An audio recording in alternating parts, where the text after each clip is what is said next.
Superfast સમાચાર પર નજર કરીએ પહેલા મહત્વના સમાચાર। હવામાન વિભાગે નાઉકાસ્ટ બુલેટિન જાહેર કર્યું છે।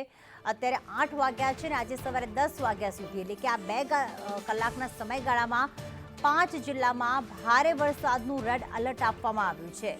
5 જિલ્લામાં અત્યંત ભારે વરસાદ રહેશે, જેમાં તાપી, સુરત અને ભરૂચ, આ ઉપરાંત વડોદરા અને નર્મદામાં રેડ એલર્ટ આપવામાં આવ્યું છે। સાથે આણંદ, પંચમહાલ, દાહોદ અને છોટા ઉદેપુરમાં ઓરેન્જ એલર્ટ આપવામાં આવ્યું છે।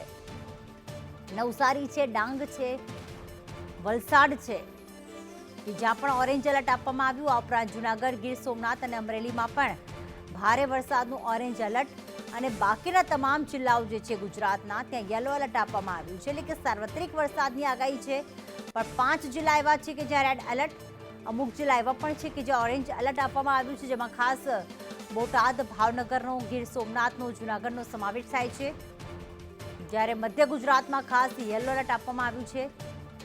સુરતમાં ગઈકાલે એક દિવસની અંદર 11 ઇંચ વરસાદ ખાબક્યો હતો અને આખું સુરત પાણી પાણી થઈ ગયું હતું।